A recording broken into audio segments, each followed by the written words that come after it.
Assalamualaikum warahmatullahi wabarakatuh. Selamat malam semuanya. Yang terhormat Bapak Sunarto SEMSI selaku dosen ekonomi internasional dan teman-teman yang saya banggakan. Malam ini kami dari kelompok 7 akan membawakan materi tentang integrasi ekonomi dan kerjasama internasional. Sebelum masuk ke materi, kami akan memperkenalkan diri dulu. Saya Erika Oktaviani selaku moderator dan pembawa materi. Dan ada dua rekan saya lagi, yaitu Saudari Tri Astuti dan Saudara Julkiram. Untuk materi yang pertama akan dibawakan oleh Saudara Julkiram. Dipersilahkan. Terima kasih kepada Saudari Erika yang telah memberikan kesempatan kepada saya untuk menyampaikan materi integrasi ekonomi dan kerjasama ekonomi internasional. Assalamualaikum warahmatullahi wabarakatuh. Adapun integrasi ekonomi dan kerjasama ekonomi internasional itu ada beberapa aspek. Pertama, pengertian dan bentuk-bentuk integrasi ekonomi internasional. Dua, kreasi perdagangan atau trade creation. 3. Diversi perdagangan atau trade diversion. D. Kerjasama ekonomi internasional. Selanjutnya, teori pilihan terbaik kedua atau theory of second best. Kemudian, dampak kesejahteraan. Selanjutnya, organisasi dan kerjasama perdagangan internasional. Dan terakhir, ringkasan. Pertama, pengertian dan bentuk-bentuk integrasi ekonomi internasional. Adapun menurut Dominic Salvatore, integrasi ekonomi adalah suatu kebijakan komersial yang secara diskriminatif mengurangi atau bahkan menghapus hambatan perdagangan hanya kepada para negara anggota kesepakatan. Ada juga menurut pendapat ahli yang lain, integrasi ekonomi yang pasti adalah suatu tindakan yang dilakukan oleh negara-negara bukan aktor atau unit lain. Balasa secara jelas menyampaikan bahwa penghapusan hambatan tidak hanya dilakukan pada sektor perdagangan tetapi dalam sektor ekonomi secara keseluruhan. Kemudian menurut Suprema tahun 2010, definisi integrasi ekonomi secara umum adalah pencabutan atau penghapusan hambatan-hambatan ekonomi di antara dua atau lebih perekonomian negara. Ya, jadi secara umum integrasi itu memiliki pengertian adalah penghapusan hambatan-hambatan baik di sekitar perdagangan ataupun juga ekonomi secara keseluruhan antar negara-negara yang saling bersepakat dengan tujuan tidak lain adalah untuk meningkatkan integrasi ekonomi antar negara-negara itu. Terlihat bahwa integrasi ekonomi memiliki tingkatan-tingkatan tertentu sesuai dengan kedalaman integrasinya. Lanjut. Adapun bentuk-bentuk integrasi ekonomi internasional.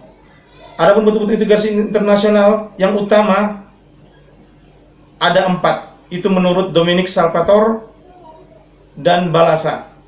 Pertama, area perdagangan bebas atau free trade area, yaitu tiap negara anggota bersepakat menghilangkan tarif perdagangan dan hambatan yang bersifat kuantitatif lainnya. Namun masing-masing negara itu masih berhak untuk menetapkan aturannya sendiri-sendiri dalam tarif terhadap negara-negara non-anggota. Kemudian yang kedua, persekutuan pabean atau custom union, yaitu penghapusan hambatan dalam perdagangan atau pergerakan barang antara negara-negara anggota yang bersepakat atau layaknya area perdagangan bebas. Ditambah dengan penyeragaman aturan perdagangan seperti tarif dengan negara non-anggota. Hal ini biasa disebut dengan Common External Tariffs. Yang ketiga, pasar bersama atau Common Market, yaitu menurut Balasa dan Salvatore, dalam pasar bersama ini yang dihilangkan atau ditekan tidaklah hanya hambatan dalam perdagangan, tetapi juga hambatan pergerakan faktor produksi seperti orang dan modal. Yang keempat, persatuan atau uni ekonomi atau economic union, yaitu persatuan ekonomi selain penghilangan hambatan-hambatan perdagangan dan faktor-faktor produksi. Negara-negara yang tergabung dalam uni ekonomi ini bersepakat untuk melakukan penyeragaman dalam kebijakan ekonomi nasional. Lanjut. Nah, kemudian yang B, kreasi perdagangan atau trade creation. Trade creation itu berarti yaitu integrasi ekonomi yang terjadi yang menyebabkan kenaikan dalam proporsi dari barang-barang yang dihasilkan dari produsen di negara-negara anggota dengan biaya produksi lebih rendah dari produsen dalam negeri. Nah, ini ada dua pendapat ahli. Pertama itu menurut Laird dan Yates tahun 1990. Trade creation dapat terjadi sebagai dampak dari kebijakan perubahan tarif bea masuk impor dalam suatu kerjasama integrasi ekonomi yang menyebabkan permintaan impor dari negara anggota integrasi ekonomi tersebut meningkat. Nah, kemudian ada pendapat ahli yang kedua, yaitu Jacob Piner tahun 1950. Trade creation itu adalah pencipta perdagangan itu terjadi ketika suatu negara mengurangi atau menghilangkan tarifnya pada impor dari negara-negara anggota free trade area dan jumlah impor dari negara-negara tersebut meningkat. Nah, di sini akan kami tampilkan manfaat trade creation. Ada dua manfaat yang paling terlihat, yang paling signifikan. Pertama, untuk konsumen, kesejahteraan konsumen, yaitu impor lebih banyak ke pasar domestik. Kemudian untuk produsen sendiri ada production gains, yaitu efisiensi produksi. Selanjutnya, diversi perdagangan atau trade diversion. Pengertian menurut Jacob Piner yaitu pergeseran dalam bentuk yang dihasilkan dari produsen, bukan anggota kerjasama yang memiliki sumber daya, maksudnya berbiaya rendah, ke negara anggota yang memiliki sumber daya yang berbiaya lebih tinggi. Boleh dikatakan sebagai penurunan kesejahteraan. Nah, kemudian hal ini disebabkan terjadinya trade diversion ini adanya preferential tariffs yang diberikan kepada sesama negara anggota. Dengan demikian, trade diversion itu dapat mengurangi manfaat yang seharusnya diperoleh dari spesialisasi perdagangan internasional, perdagangan comparative advantage. Ini akibat adanya pergeseran produksi dari negara bukan anggota yang lebih efisien ke negara anggota yang kurang efisien. Berikutnya akan kami sampaikan ilustrasi dari penyebab dari trade diversion. Asal mulanya adalah preferential tarif akan menimbulkan trade diversion. Adapun definisi dari preferential tarif, maksud kami itu adalah merujuk pada International Bureau of Fiscal Documentation atau IBFD International Tax Glossary 2015. Tarif preferensi adalah tarif khusus yang mengenakan tarif lebih rendah atas impor dari negara tertentu atau impor barang tertentu. Terima kasih untuk materi yang saya sampaikan. Materi selanjutnya akan disampaikan oleh Saudari Erika Oktaviani. Terima kasih. Assalamualaikum warahmatullahi wabarakatuh. Terima kasih, saya akan melanjutkan materi dari rekan saya sebelumnya, yaitu kerjasama ekonomi internasional. Di dalam kerjasama ekonomi internasional itu ada faktor dan tujuan. Ada beberapa faktor yang mendorong suatu negara untuk melakukan kerjasama ekonomi internasional. Hubungan kerjasama dapat saling menguntungkan kedua belah pihak yang terlibat. Selain itu, kerjasama ekonomi dapat mempercepat pembangunan atau pertumbuhan ekonomi di suatu negara. Hal tersebut juga dapat untuk meningkatkan kualitas hidup warga negara. Kerjasama ini juga dilakukan untuk mencukupi atau meningkatkan pendapatan negara. Selain itu juga untuk memperluas lapangan pekerjaan dan mempererat tali persaudaraan antar negara.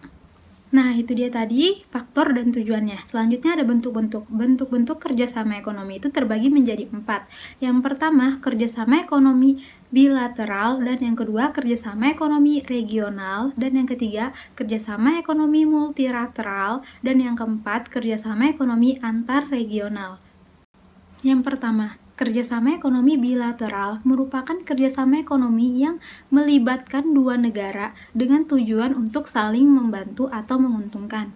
Misalnya, kerjasama antar Indonesia dengan Singapura atau Indonesia dengan Swedia. Yang kedua, kerjasama ekonomi regional adalah kerjasama yang diikuti oleh beberapa negara di wilayah tertentu. Contohnya, kerjasama ekonomi di negara-negara Asia Tenggara atau negara-negara Eropa. Yang ketiga, ekonomi multilateral atau internasional, yaitu kerjasama ekonomi yang melibatkan banyak negara dan tidak terikat oleh wilayah ataupun area tertentu. Contohnya, OPEC, WTO, dan IMF. Yang terakhir, kerjasama ekonomi antar regional adalah kerjasama antar dua kelompok dari kerjasama regional. Contohnya, kerjasama ekonomi di negara-negara Asia Tenggara dan negara-negara Eropa. Selanjutnya, teori pilihan terbaik kedua atau Theory of the Second Best. Teori pilihan terbaik kedua ini ditetapkan pada tahun 1956 oleh Richard dan Kelvin.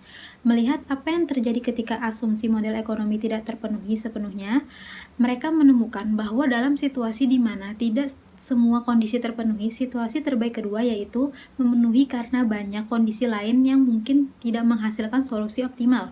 Ketika salah satu kondisi equilibrium optimal tidak puas, semua kondisi keseimbangan lain akan berubah. Berpotensi keseimbangan terbaik kedua mungkin lebih buruk daripada keseimbangan baru yang dibawakan oleh intervensi pemerintah, baik untuk mengembalikan keseimbangan ke pasar yang ada di dalam ketidakseimbangan, atau untuk memindahkan pasar lain yang jauh dari kedua kondisi terbaik mereka. Dampak kesejahteraan dari integrasi ekonomi dan kerjasama ekonomi internasional. Integrasi dapat digunakan untuk mengakses pasar yang lebih besar, menstimulasi perubahan ekonomi sebagai upaya untuk meningkatkan kesejahteraan nasional. Integrasi ekonomi memiliki prinsip yang sama dengan perdagangan yang bebas. Secara teoritis, integrasi ekonomi mengacu pada suatu kebijakan komersial atau kebijakan perdagangan yang secara diskriminatif, menurunkan atau menghapuskan hambatan-hambatan perdagangan. Untuk materi selanjutnya akan dibawakan oleh Saudari Triastuti. Terima kasih Saudari Arika. Saya akan melanjutkan materi selanjutnya, yaitu Organisasi dan Kerjasama Perdagangan Internasional. Organisasi internasional adalah sebuah organisasi yang dibentuk masyarakat dunia yang terdiri dari beberapa negara dengan tujuan untuk menciptakan tata hubungan internasional yang lebih baik dalam aspek ekonomi, sosial budaya, ilmu pengetahuan dan teknologi, keamanan, dan lainnya. Adapun tujuan dari organisasi internasional yang terdiri dari dua tujuan, yaitu tujuan khusus dan tujuan umum. Tujuan khusus dirumuskan secara spesifik sesuai dengan karakteristik internasional. Sedangkan tujuan umum organisasi internasional adalah 1.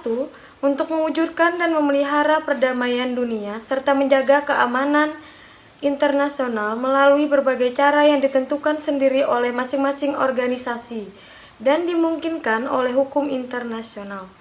Yang kedua, berperan aktif dalam upaya meningkatkan kesejahteraan dunia maupun negara-negara anggotanya melalui cara yang sejalan dengan organisasi.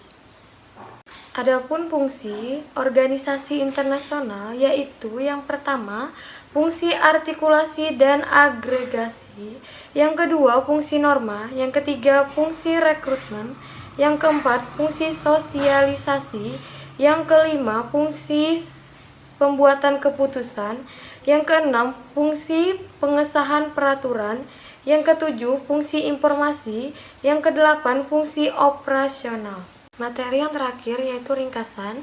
Kerjasama internasional adalah bentuk hubungan yang dilakukan oleh suatu negara dengan negara lain yang bertujuan untuk memenuhi kebutuhan rakyat untuk kepentingan negara-negara di dunia, yang meliputi kerjasama di bidang politik, sosial, pertahanan, keamanan, kebudayaan, dan ekonomi. Agar kerjasama tersebut berhasil dan menguntungkan, maka kerjasama antar negara tersebut diatur dalam suatu bentuk organisasi yang resmi. Adapun contoh organisasi internasional adalah PBB, NATO, dan ASEAN. Sekian dari saya kembalikan ke moderator. Sekian presentasi dari kelompok kami. Jika ada kekurangannya mohon dimaafkan. Wassalamualaikum warahmatullahi wabarakatuh.